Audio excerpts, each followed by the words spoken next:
Abra sua Bíblia em Apocalipse, no capítulo 3, versículo 17. Apocalipse, capítulo 3, versículo 17. Tcharam. Amém? Eu vou ler na linguagem de hoje, na NVI, e depois vou ler na Strong normal, revista atualizada. Diz assim,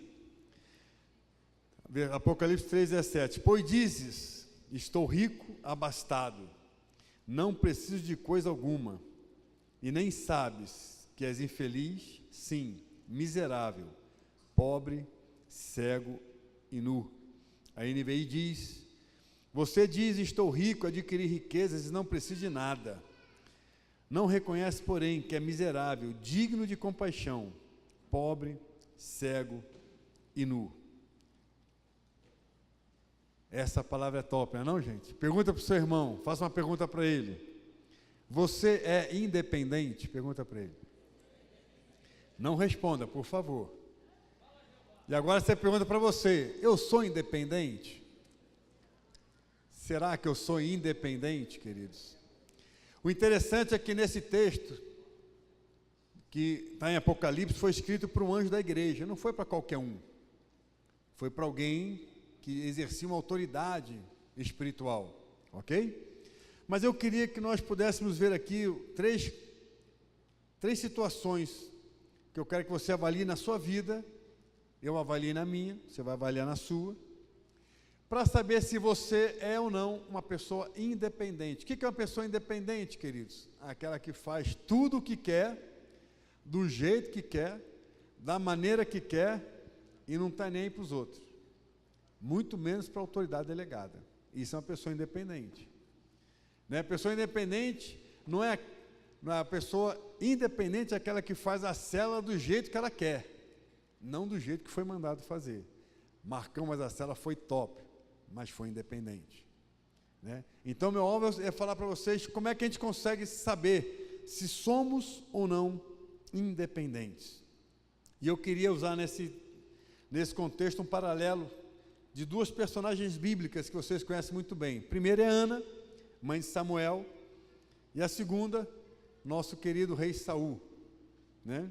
Então, primeiro ponto, queridos, que os dois aqui foram show, tanto Ana como Saul. Eles reconheceram a autoridade delegada. Então, olha só, gente, vocês lembram da história de Ana? Não vou ficar enrolando em relação a isso. Ela foi se ajoelhar, subia ano após ano, pedindo a Deus, triste, porque não tinha um filho. E um determinado ano ela se ajoelha e começa a chorar. E chora a ponto de Eli, sacerdote Mequetrefe, paia, né, meio fraquinho, os filhos adulteravam diante do templo, né, os filhos tinham relações sexuais fora do contexto, diante do templo. Então, Eli era um cara que não advertia os filhos, era um sacerdote meio mequetrefe. Mas a Ana estava lá chorando e ele falou, mulher, larga essa cachaça. Versão do Marcão, né? Lá não tinha cachaça, né? Larga essa cachaça. E ela falou assim, não, meu senhor, isso é tristeza de espírito. Quando ela fala, não, meu senhor, ela está dizendo o seguinte, olha, eu reconheço que o senhor é autoridade. Esse senhor aqui no original é governo. Ela está dizendo que é o governo dela. Ele está se colocando debaixo do governo de Eli. E ela então reconhece a autoridade de Eli. Mas interessante que Saul também reconhece a autoridade de Samuel. Quando Samuel chega para ungir Saul, o que ele faz? Ele é ungido rei. E a Bíblia diz então que quando for apresentar Saul, onde é que ele estava? Escondido. Que cara humilde. Né? Está muito alto aqui o retorno, viu, Paulinho, por favor. A PA aqui está dando eco aqui, direto aqui, ó. Então, o que aconteceu? A Ana reconheceu a autoridade delegada de Eli, apesar de ser um sacerdote mequetrefe. Deixa eu falar para você, querido, se seu líder é mequetrefe, não se preocupe, é ele Deus. Amém? Ele é autoridade. Ok, queridos?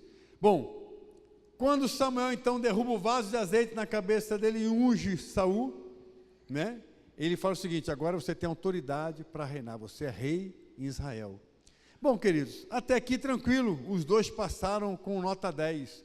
Os dois, tanto Ana, em relação a uma liderança ruim, que era sacerdote ali, como Saul, diante do profeta Samuel, ambos reconheceram a autoridade delegada na vida deles. Mas aí começa a ter um problema, queridos. A segunda parte, o segundo ponto que você tem que avaliar na sua vida. Precisamos nos submeter e obedecer à autoridade delegada. Agora fica um pouco mais complicado, porque a submissão ela é absoluta, a obediência é relativa, já aprendemos isso. A Ana resolve obedecer à autoridade delegada. Olha só o que acontece. Ela se submete e obedece. 1 Samuel 2, 22. 2, 22, não, 1 Samuel 1, 15. A Ana fala assim: não, Senhor meu. Na realidade, esse Senhor, falei, né, é o significado de governo. E na 1 Samuel 1, 17, Samuel fala assim: então respondeu Eli fala para Ana: vai-te em paz, e o Deus de Israel te conceda a sua petição que fizeste. Qual foi a ordem do profeta, do sacerdote Eli? Vai-te em paz. No versículo 18, a Ana diz o seguinte, o versículo diz: e disse ela: acha a tua serva mercê diante de ti. Assim a mulher se foi, e o seu caminho e comeu, e o seu semblante já não era triste. O fato da Ana ter obedecido o sacerdote ali, mesmo sendo um sacerdote, Mequetrefe, a palavra daquele sacerdote trouxe para a vida da Ana algo diferente. Ela obedece, ela levanta e diz que o rosto dela, o semblante dela já não era mais triste. Interessante que depois de 9 meses, um ano seguinte, quando ela veio oferecer sacrifício de novo, com o seu marido, o Eucana, ela estava com um filho nos braços. A palavra daquele sacerdote, daquela autoridade, liberou na vida dela um milagre de alguém que não poderia ter filho. Então a Ana reconheceu a autoridade, a Ana se submeteu a essa autoridade e ela então foi abençoada por essa conduta de submissão e obediência. E Saul então, no nosso paralelo, ele se submete à autoridade, queridos. Samuel fala para ele: você vai lá, pega Amaleque, detona com ele, rebenta os amalequitas e volta. Aí Saul, muito gente boa, foi, rebentou com os amalequitas, sobrou um camarada, o rei, e trouxe o boizinho gordo para sacrificar para o Senhor, top de linha. E aí então chega Samuel e fala: fez o que Deus mandou. Quem foi que falou com Saul, queridos? Fala assim: quem falou com Saul? Foi Samuel. Mas a pergunta que Samuel faz para ele foi qual? Você fez o que o Senhor mandou? Não foi Samuel que mandou, foi Deus. A pessoa que Deus usou para falar com Saul foi o profeta, uma autoridade delegada. Mas quem disse para Saul foi Samuel. Mas quem mandou foi Deus. Então, querido, Samuel pergunta: você fez o que o Senhor mandou? Ele falou: claro, rapaz, na íntegra, fiz tudinho. Aí ele pergunta: mas então que barulho de gado é esse que eu estou ouvindo? Ah, não, é o seguinte, eu trouxe o mais gordinho, eu trouxe o melhor, o top, para poder oferecer ao Senhor. Queridos, deixa eu fazer um parênteses aqui. Às vezes, nós queremos fazer mais do que foi mandado. Nós queremos ser top. O que é ser top? Às vezes, a nossa liderança pede para nós, vou fazer uma coisa aqui bem assim, não é heresia aqui, mas a pessoa fala assim: olha, a sua célula tem que ser 1 hora. Aí a nossa liderança determina 1 hora. Aí o que a gente faz? A gente faz uma célula que parece um Disney World, uma festança, assim, bota vídeo, solta fogo, 1h30. Aí converteu 2 pessoas. O que a gente fala? Eu sou o cara, a célula foi top, bombou. 2 conversões. Quanto tempo durou? 1h30. Querido, isso é desobediência. Eu estou tentando mostrar para vocês que o que Saul fez foi isso. Ele só tinha que matar, mas ele resolveu poupar. Nós só temos que obedecer e não reinventar aquilo que não foi pedido. Isso, queridos, é independência, amados. Aí a gente vê tantas células que fazem assim, ó, lota. Do dia para a noite vai para 50 pessoas, e da noite para o dia cai para 3. Por quê? Porque faz a célula de um jeito que não foi orientado a fazer. Eu estou falando isso aqui, queridos, com muito amor, com muita graça. Eu sei que vocês me veem com outros olhos. O pastor Geraldo falou que eu sou rapadura. Então veja o lado doce da rapadura, né? Porque, queridos, nossas células têm crescido, amados. Glória a Deus por isso, amém, queridos? Mas quanto mais a célula cresce, a gente vê alguns líderes querendo fazer algo mais. Entendeu? Aí a gente fala assim, olha, tal mês é o mês de comunhão. Aí é aquele ciclo nosso, é o mês da comunhão. Aí o que acontece, amados? Não se faz comunhão. Entendeu? Aí por que não se faz comunhão? Porque eu não tive tempo, ficou muito corrido, minha semana foi assim, minha semana foi assim. Organize-se, querido, e obedeça, amado. Amém, queridos? A terceira coisa, amados, para a gente encerrar, nós precisamos vigiar o nosso coração, amados. Por quê? Porque se você não vigiar seu coração, quando eu acabar aqui que eu falar amém, você vai falar assim, aquele cara é safado. Aquele Marcão é petulante.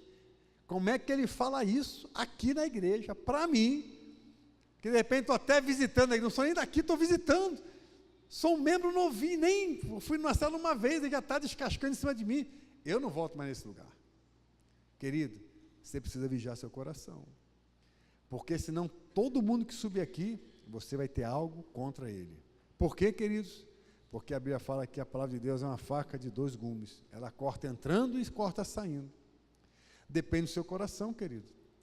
A Bíblia fala o que do coração? Jeremias 17:9 diz, enganoso é o coração, mais do que todas as coisas, desesperadamente corrupto. Quem o conhecerá? Queridos, nosso coração é paia. Se você viver pela emoção, você está no sal. Nós temos que ter um entendimento, queridos, que o nosso coração é uma terra boa. Para quê? Quando a gente guarda o coração. Aí nós temos então, Provérbios 4 fala assim, ó, aquele que guarda o coração, porque guarde o seu coração, porque dele procede fontes da vida. O que convém no seu próprio coração, está em Provérbios 28, 26, ele é insensato. O que confia no seu coração, querido. Então entenda, querido, você vai ver eu errar, você vai ver seu líder errar, você vai ver seu irmão errar, né? Meus discípulos que estão aqui, eu sempre falo a mesma história, vocês já conhecem, vou repetir para vocês, vamos ver se vocês estão lembrando. Quais são as 3 frases que eu falo no início do discipulado? Você pode fazer isso no seu também, queridos. Existem 3 coisas no mundo imutáveis, nunca vão mudar. Até Jesus voltar, não vai mudar. Quem sabe quais são? Primeira, a chuva cai para cima ou para baixo? Então, a primeira coisa que isso é até Jesus voltar, querido, a chuva vai cair para baixo, querido, você pode ter certeza disso. Se você ver a chuva cair para cima, você me avisa.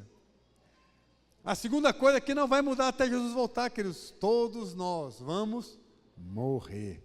Alguém duvida disso, querido? Todos vamos morrer, querido. É outra verdade que não tem como mudar até Jesus voltar. E a terceira verdade que não vai mudar até Jesus voltar, querido. Eu vou decepcionar você. E você vai me decepcionar. Você vai decepcionar sua mulher, seu cônjuge, seu marido, seu pai, sua mãe, seu amigo. Querido, nós somos falhos. Não conseguimos ser 100% nada. Só se for 100% errado. Então, queridos, por favor, vigie seu coração. Não tenha pretensão de ser uma coisa que, às vezes, não foi o que Deus separou para você. Aprenda a se submeter. Aprenda a obedecer. Porque você é que ganha, querido. Ninguém mais ganha, só você. Porque quem vai te recompensar não sou eu. Não é uma liderança, quem vai te recompensar é o Senhor. E olha que interessante, Ana vigiou o coração dela, querida, e a Bíblia fala então, que ela frutificou, ela teve além de Samuel, teve mais 5 filhos.